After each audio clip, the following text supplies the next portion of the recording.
हर हर महादेव दोस्तों, जिंदगी बनाए आसान चैनल में आपका स्वागत करती हूँ।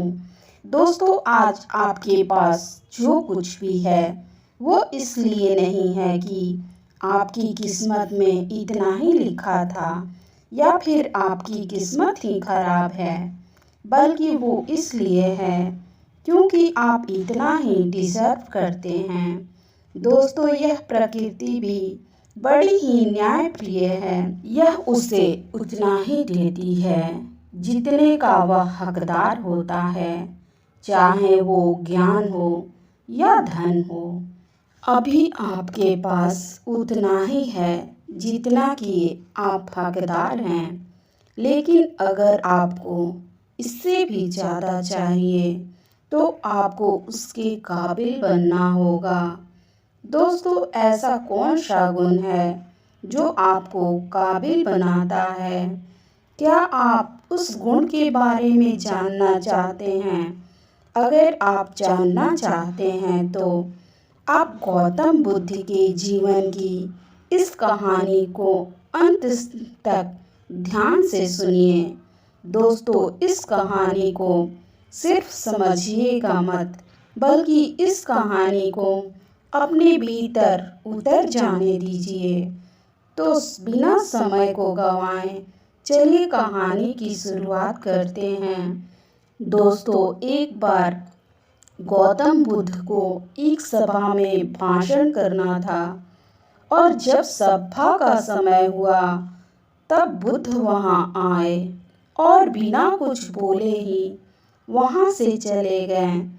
तकरीबन 200 से भी ज़्यादा लोग बुद्ध का उस सभा में इंतजार कर रहे थे और बुद्ध के इस तरह के व्यवहार को देखकर सभी लोग बहुत चौंके, लेकिन किसी ने भी बुद्ध से कोई प्रश्न नहीं किया।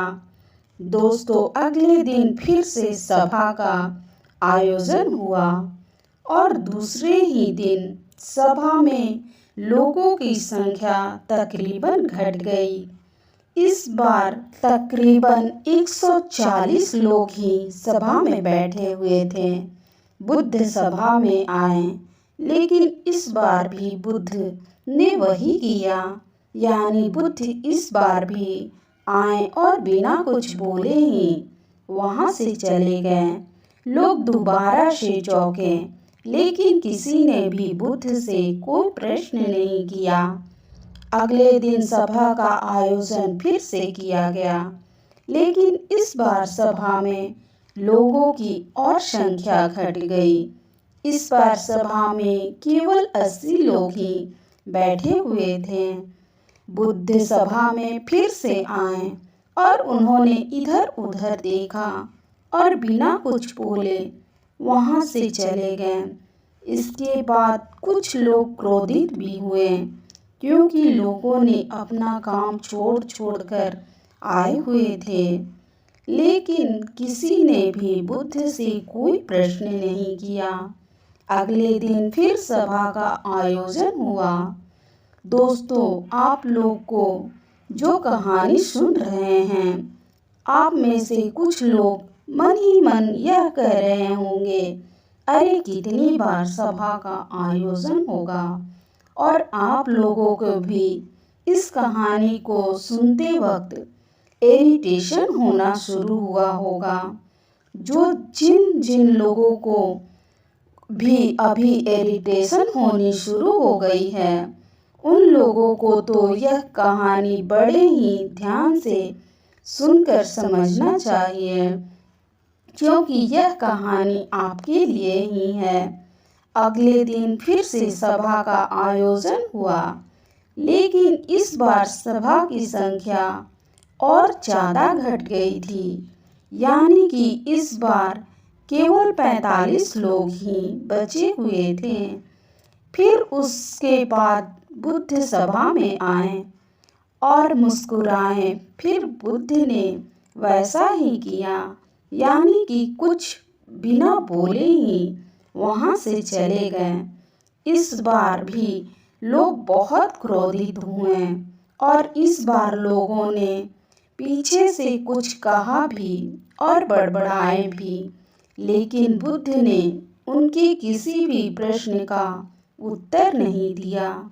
दोस्तों, अगले दिन फिर से सभा का आयोजन हुआ और इस बार लोगों की संख्या बहुत ज़्यादा घट गई थी। यानी कि इस बार सभा में कुल मिलाकर 15 लोग ही आए थे। इस बार भी बुद्ध सभा में आए, लेकिन इस बार बुद्ध अपना आसन ग्रहण कर लेते हैं।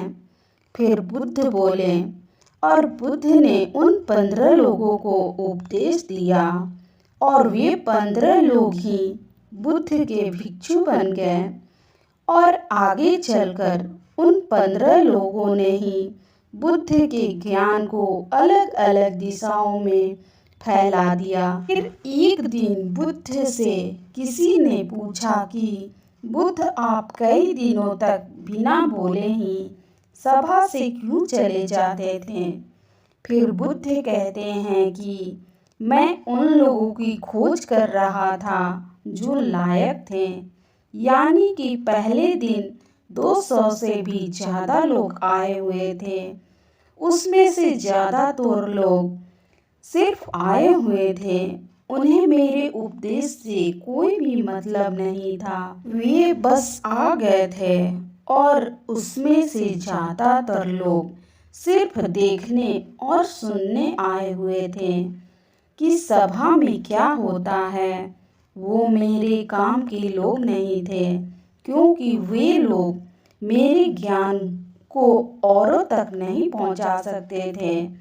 मुझे तो उन लोगों की खोज थी जो मेरे ज्ञान को जन जन तक पहुंचा सके।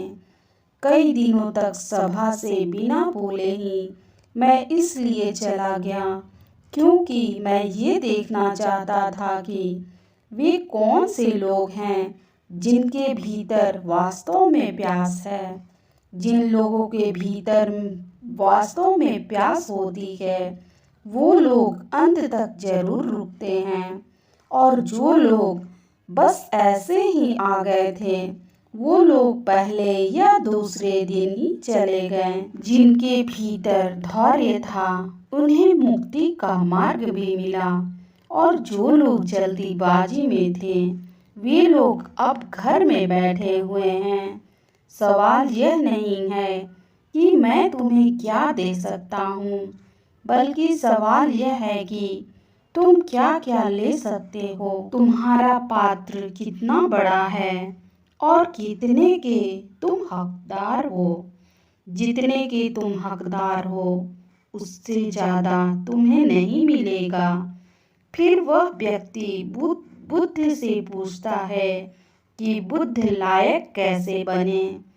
फिर बुद्ध कहते हैं कि धैर्य के द्वारा।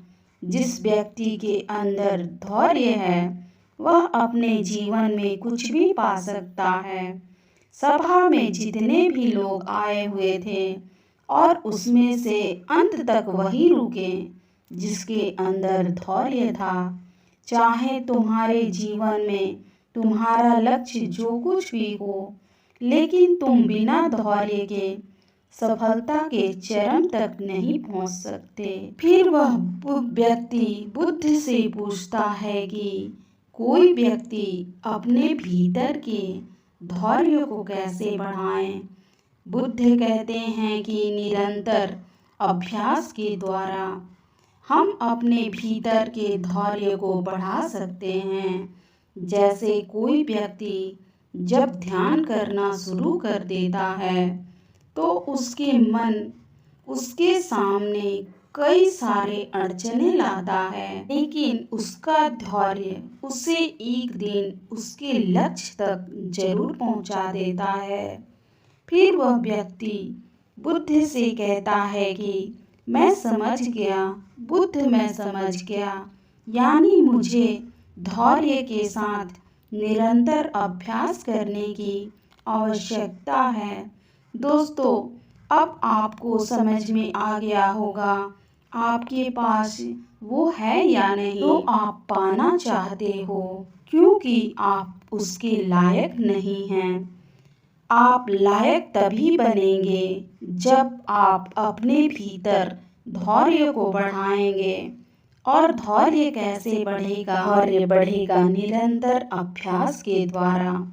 और अभ्यास कौन करेगा? अभ्यास करेंगे आप, तो फिर करते क्यों नहीं? दोस्तों, खुद से ईमानदारी के साथ एक प्रश्न जरूर पूछिए कि जो आप भविष्य में बनना चाहते हैं, उसके लिए क्या आप धैर्य के साथ कर्म कर रहे हैं? दोस्तों, अगर उसका उत्तर नहीं है, तो आप अपनी असफलता के लिए जिम्मेदार आप खुद होंगे। दोस्तों, आज की यह गौतम बुद्ध की शिक्षाप्रद कहानी आपको पसंद आई होगी तो नीचे कमेंट बॉक्स में यस जरूर लिखें। ऐसे ही ज्ञानवर्धक और शिक्षाप्रद कहानियों को सुनने के लिए हमारे चैनल को सब्सक्राइब करें और वीडियो को एक लाइक कर दें।